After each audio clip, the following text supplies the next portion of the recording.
Not just the feeling of being mistreated, but actually being mistreated, being pursued by an enemy, experiencing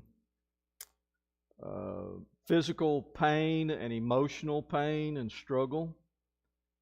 We seem to be getting a heavy dose of wanting to see our enemy punished. We seem to be getting a lot of the theme of, wow, God is great. God is amazing. God is powerful. God is on His throne. We've gotten a lot of that. But up against that, we've also gotten a lot of, where are you? Are you not watching me? Have you not seen what's going on down here? Have you removed yourself from the situation? Are you not aware? We seem to be getting a lot of that as well. So I guess it's not surprising when we get to Psalm 54 that it is actually a prayer for deliverance. And he's going to really break it down, because he really opens up his appeal in the first verses with an appeal for salvation and vindication. He's going to move through the psalm by looking at the fact that there are those ruthless men who have sought his life, yet he knew that God would help and uphold his people and punish the wicked.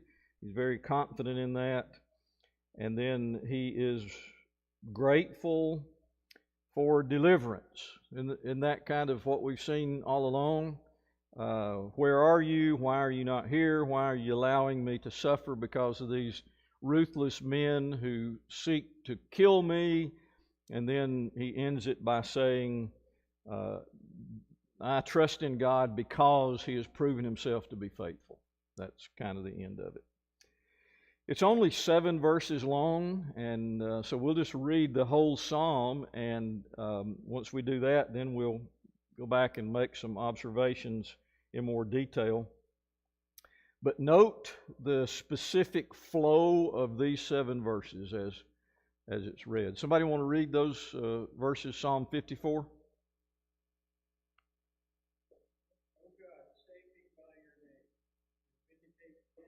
By your might. O God, hear my prayer, give ear to the words of my mouth. For strangers have risen against me, ruthless men seek my life. They do not set God before themselves. Behold, God is my helper, the Lord is the upholder of my life. He will return the evil to my enemies, and in your faithfulness put an end to them. With a freewill offering I will sacrifice to you. I will give you thanks to your name, O Lord, for it is good. For He has delivered me from every trouble, and my eye has looked in triumph on my enemies. Okay, very good. Now, I don't know if you noticed, but in verses 1 and 2, the name of God is proclaimed. He starts out, verse 1, starts out the whole psalm, O God, save me. Verse 2, O God, hear my prayer. This is the name that speaks of the totality of God. It's not something specific. It's talking about the God of heaven, the God overall. It is the general name for God. Then in verse 6, there is another mention of that in the same way.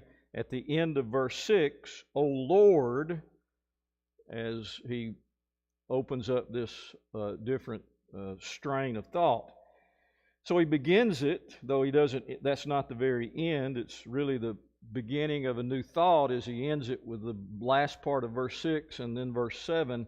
So it's kind of bracketed with him calling out the name of God. O God, he does that twice. Then he says, O Lord. And then there's the word vindicate. Vindicate me by your might. What does the word vindicate mean? Maybe your translation has something a little different. Is there something else that may help us understand the word vindicate? Validate. Say it again. Validate something. Validate. Check it off. Yeah, okay. John says validate or check it off or be it. Okay, anything else? Judge is a word. As a matter of fact, it could be translated judge. So it is translated judge. Okay. All right. So the idea is, at least what it seems to me is, look at my situation. Is that what he's saying? Look at my situation and you will see what? What does he think that you will see? God, judge me, look at me, observe my life, and what does he think you will see, God? Say it again. Service, okay. But he's also in the middle of being pursued, right? So does he think he's being justly pursued, obviously? No, he's not being justly pursued, because whoever is the author of this, it seems to be attributed to David, and it very well could be at almost any time of his life. It is much like the following psalm in Psalm 55, but the confidence of his own righteousness. Jamie brings up the fact that he's a servant. There is this confidence in his own status with God. And so he puts himself out there and says, if you will observe my life and look at my life, then I will be vindicated. I will be judged to be righteous and true, and I will be unworthy of being pursued by my enemy. I'm not worthy of this trouble, and I'm not worthy of this difficulty. He's asking God for a favor, isn't he? Asking God for a favor. When we assemble and we start out with a prayer, or we have a prayer in our assembly, one of the things that we do is we begin that prayer by calling on God's name. If you're at home, you're having prayer for the dinner that's before you with your family, first thing you do is you call upon the name of the Lord. One of the reasons we do that is because we have been taught, and the Scripture gives us this illustration of how when Jesus taught his disciples to pray, he began, our Father who art in heaven, began by calling on the name of the Father. That idea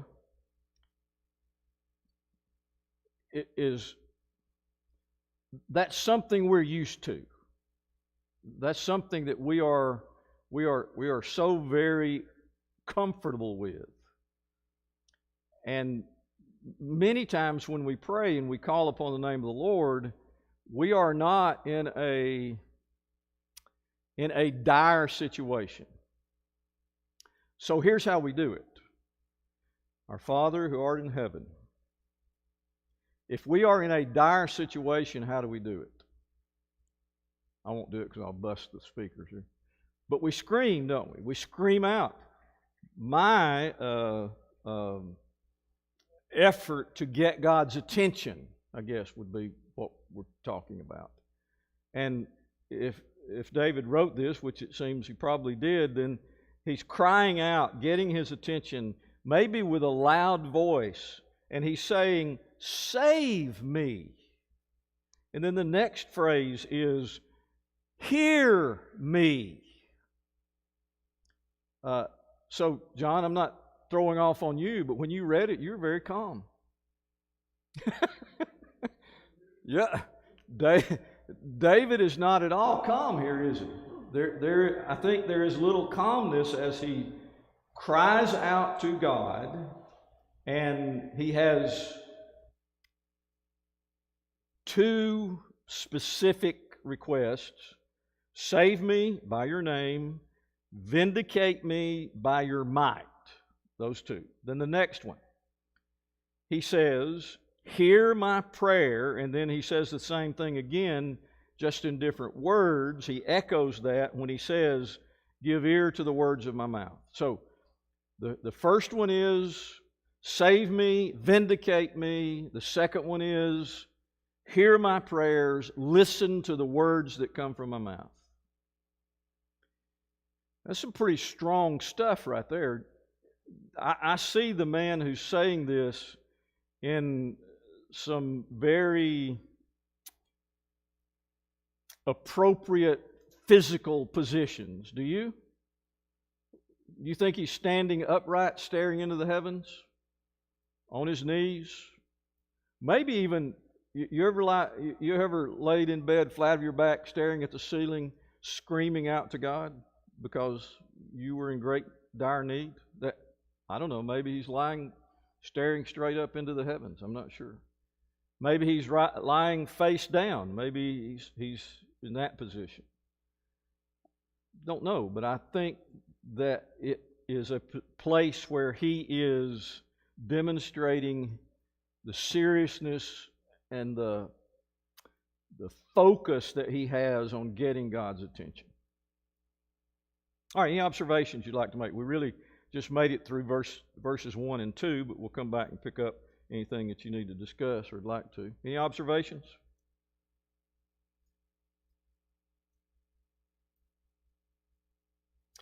Okay, verse 3 is the cause of his cry, the cause of his... remember I said there are a lot of psalms that could have lamentations in them, but wouldn't necessarily be a psalm of lamentation. Well, this is one of those, because actually verse 3 is a lamentation, because he says, strangers have risen against me, ruthless men seek my life, they do not set God before themselves.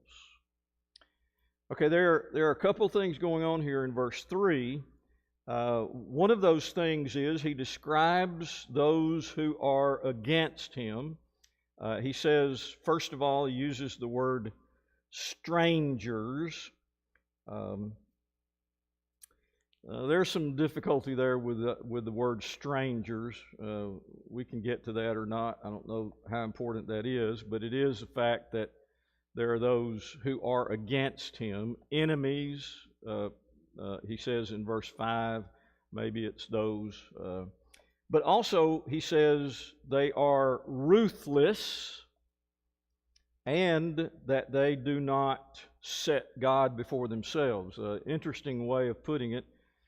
Again, this is poetry, so he's trying to paint this picture for us. And so he paints this picture of not setting God before themselves. We'll talk about that one in a minute. So he talks about those who are against him. They are ruthless and seek his life, and they do not set God before themselves. There is their parallelism, the way that he says the same thing over and over. He says the same thing that he said in the first part of verse 3 and the second part there in the second line. And then he emphasizes it and gives it more strength by the last phrase, they do not set God before themselves. So this is the cause of his cry in verses 1 and 2. The cause of his cry is, there are those men who have set themselves against me. They are ruthless. By the way, when you hear the word ruthless, what do you think of? Ruthless. If an enemy is a ruthless enemy, what do you think of? Yeah, there is likely no end to the lengths they would go to beat you. And once they catch you, who knows what they would do? Yeah, they're the kind that kill the little children and rape the women and take the men off into slavery, or the other way around. Maybe they take the babies off into slavery and the women and kill all the men. They're just ruthless. There is no... I was about to answer my question. They have no what? Morals or heart or conscience. You just fill in any of those. The idea of ruthless. I guess I'm a lucky fella because I don't know of any enemies I have that are ruthless. I don't know any that pursue me and chase me, and if they were to catch me, they would do some unmentionable things to me. All right, what do you think about verse 3?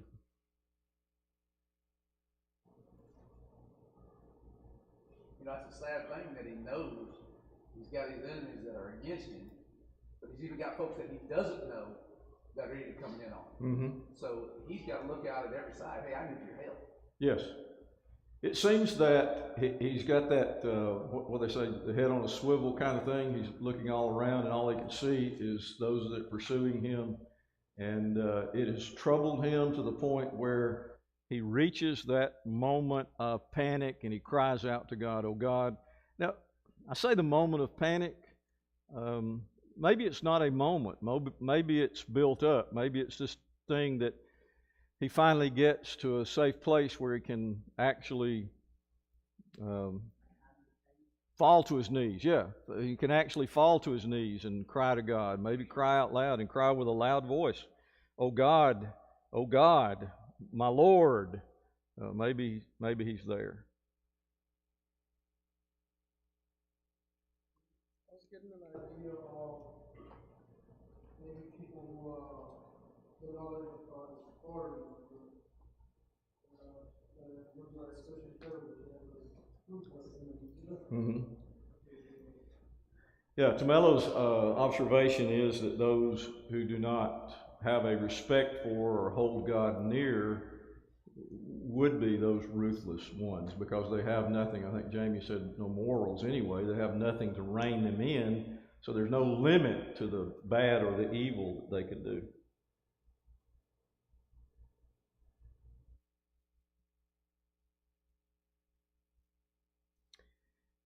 Let's go straight on to verse 4, because verse 4, well, let's just read it. And John, since you're there, you read it before. Read verse 4. Behold, God is my helper. The Lord is the upholder of my life. Okay. Now, in these first 3 verses, there seems to be this strong demonstration of helplessness.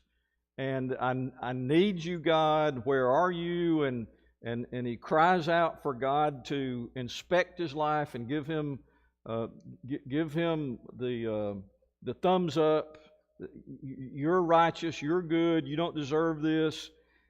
And then there's this lament. There's this complaint. These strangers, these ruthless men, those who do not have any respect for God. They don't care about him. They don't have God in their lives. They don't have anything to rein them in. And then he says, just straight out of the blue almost, "Behold, God is my helper. The Lord is the upholder of my life."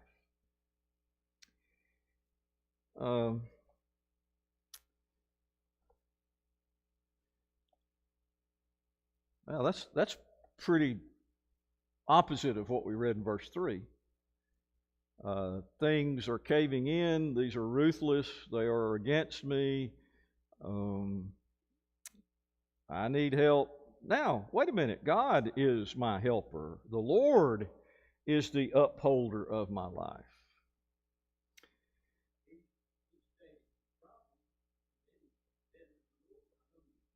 Yeah, isn't that interesting? Yeah. He's already demonstrated that in verses 1 and 2, didn't he? Because he cried out to the Lord. Sometimes that very idea would demonstrate that I have trust in him because I cry out to him for help. Would you come help me? Would you vindicate me? Would you take care of these ruthless men who are after me? And as a result of his trust in him, then he finally gets to the point where he says, I am aware of, I really am trusting in the God who is the upholder of all. maybe that idea of upholder, the one who upholds, is that He is the source of all strength and power. I kind of struggled with that. I don't know how to say that really any better. That the psalmist is secure in the fact that he realizes God is in control. He's the upholder. He's the one who makes everything go as it should, for the right and for the good. And he's secure in the fact that all of this trauma that's going on in his life is going to be taken care of. It's all going to be taken care of.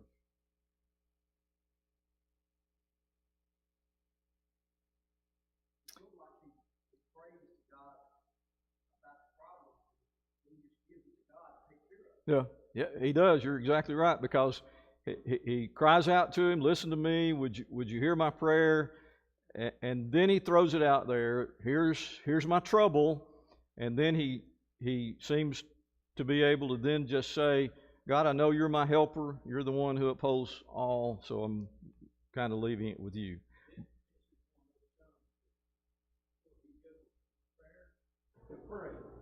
He does, yes. That's a good observation. Maury's observation is that he goes from prayer to praise, and maybe sandwiched in between there is this observation of the turbulence in his life. So he goes from prayer to recognizing the problem to praising God, and that's what he spends the rest of the time doing, basically. Okay, when you connect 4 and 5, and really they are together, because when you look at 4 and 5, in verse 4 he says, "God is my helper. He is the upholder of my life. He will return the evil to my enemies. In your faithfulness, put an end to them." The center of this psalm seems to be the fact that David believes in God's faithfulness. I have nowhere else to turn. You remember from Psalm 46, "The Lord is our refuge and ever-present help in time of trouble." He's our solid rock. He's our everything. All of that. He's already proclaimed that He is the upholder. He is the one who has the power, and he is confident that all of this will be taken care of. So the center of the psalm is God's faithfulness, and that's what he mentions in verse 5. In your faithfulness, verse 5. That seems to be a highlight.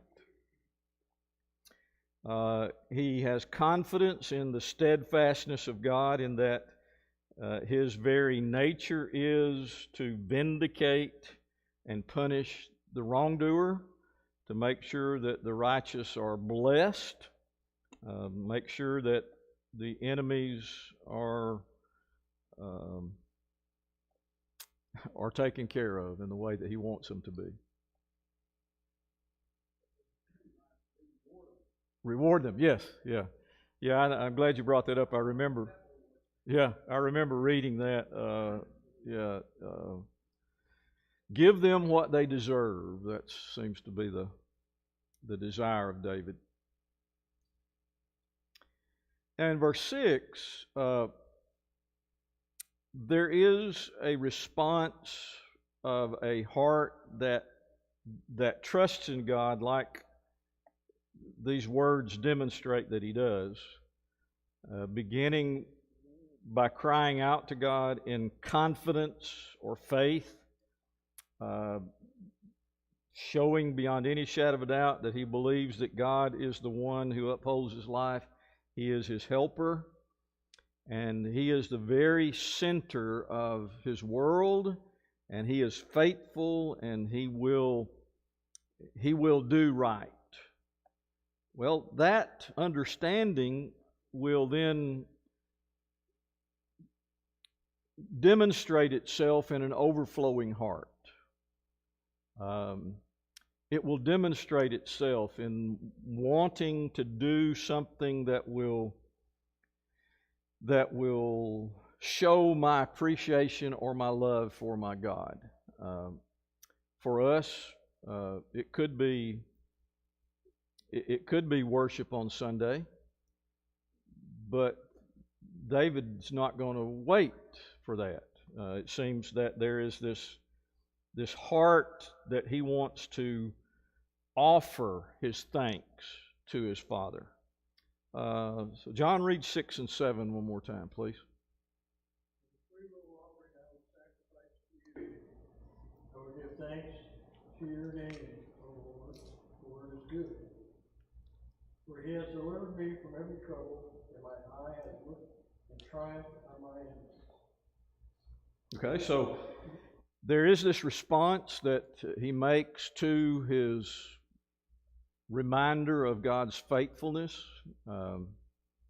There's this response of an overflowing of thanksgiving. So it simply says the free will offering, this sacrifice, he is demonstrating a heart of thanksgiving. For you are good, O Lord. You are good, O Lord. So the consequences of what he says in verses 4 and 5, behold, you're my helper, you're the upholder of life, and I ask you to return evil to my enemies, to give them their reward. In your faithfulness, put an end to them. As a result of the hope, the confidence, the faith, however you want to put it, he delivers this offering of thanksgiving to the Lord. For he is good.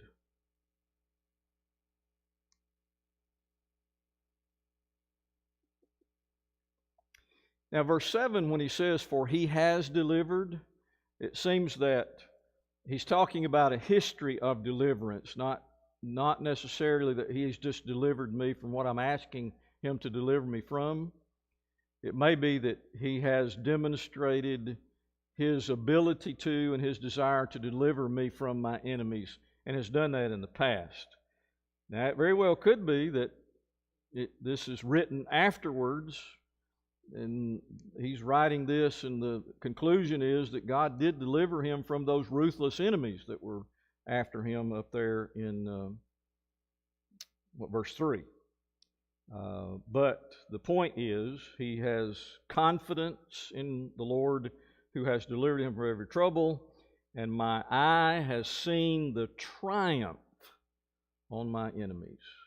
And I'm reminded of the faithfulness, the steadfastness of the God that I serve.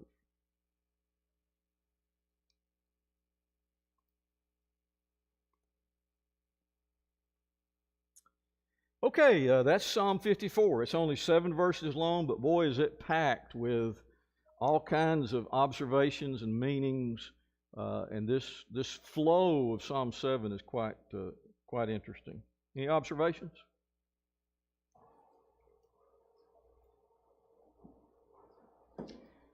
Okay, we're going to Psalm 55. We're not going to spend as much time here, but one of the things that's characteristic of this is that the first 8 verses is another cry for, well, the first 2 verses are another cry for the Lord to hear. Give ear to my prayer, attend to me and answer me.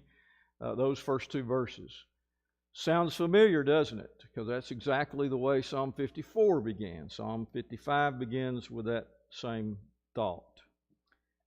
So what you have going on here is that the author is giving a very vivid word picture of his state of mind, and this psalm moves through a course of his thinking,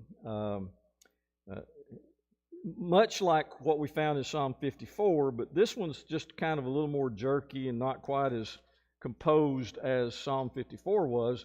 But you got to understand, here we're dealing with 20-something verses, and before we're only dealing with 7. So as he works his way through this one, it doesn't easily fall into, in these verses he talks about this, And then the next two verses he talks about this. It's a little bit back and forth. But what we have here is the plight, and then we have the petition that he gives to the Lord. That's verses 9 and 10. He says, Destroy, O Lord, divide their tongues, for I see their violence and strife in the city day and night. They go around it on its walls, and iniquity and trouble are within it. Ruins in its midst, oppression and fraud do not depart from its marketplace. So there's the prayer of verses 1 and 2 really resumes there in 9 through 11, as in between he's really talked about the anguish and the difficulty that has gone on there. He talks about the enemy, same thing that he did in Psalm 54.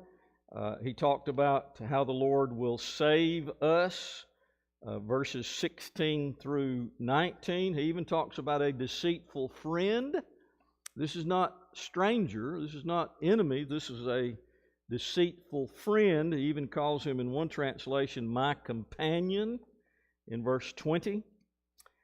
So he ends it by verses 22 and 23. Here's what he ends it with. Cast your burden on the Lord, and He will sustain you. He will never permit the righteous to be moved. But you, O God, will cast them down into the pit of destruction. Men of blood and treachery shall not live out half their days, but I will trust in you. Well, it's almost like you just remember writing Psalm 54, and you want to write a longer psalm about a little different, with a little different composure.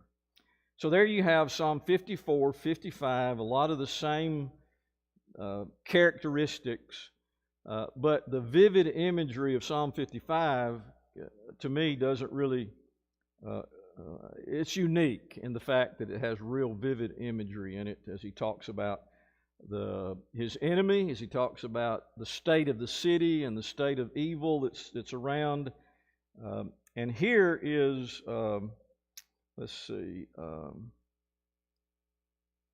verse 16.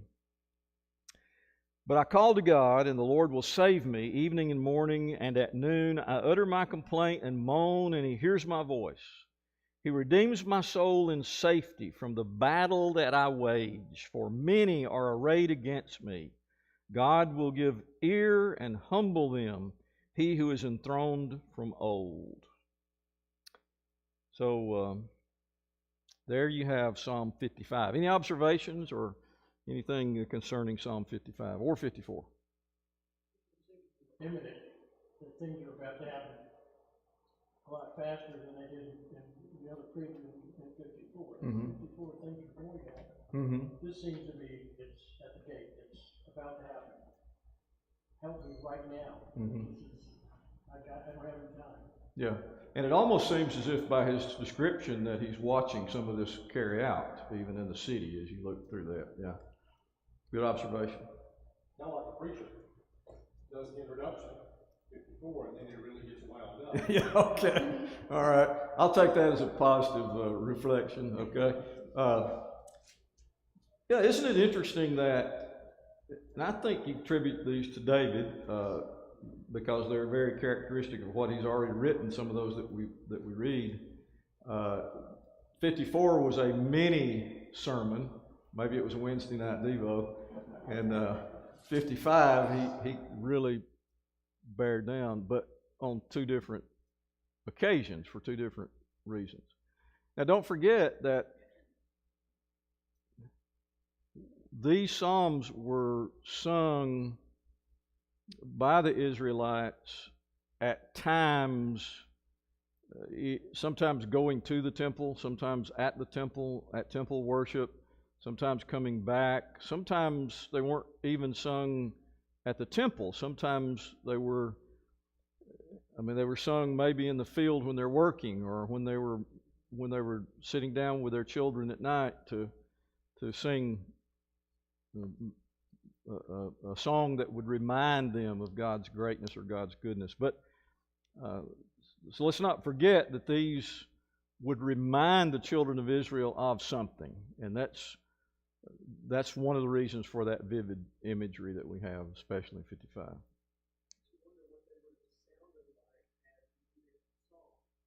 Because it is such a transition from prayer to praise, and there is such intense emotion.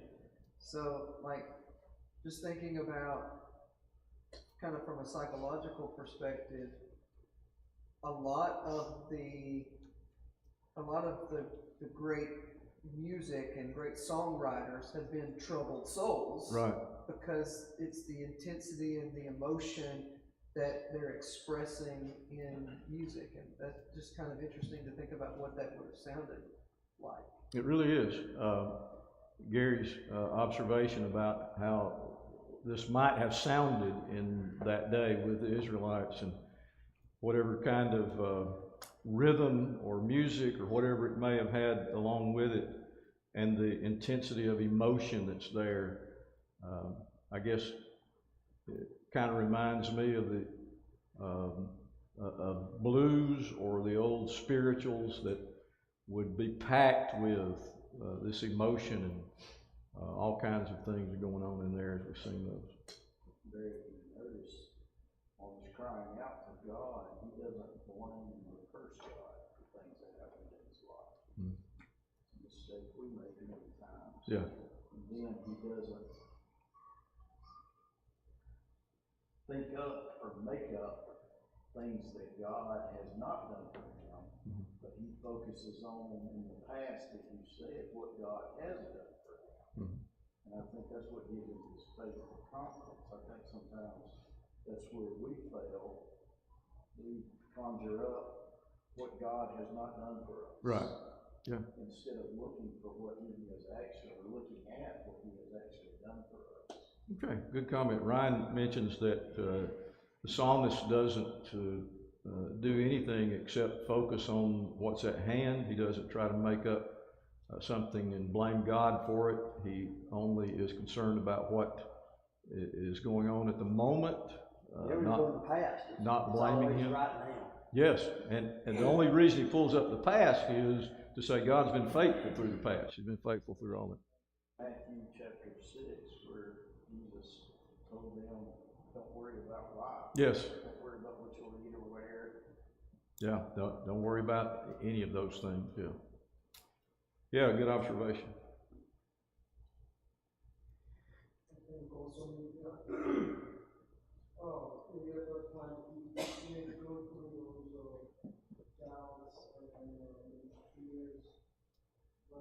Ultimately, it was not necessarily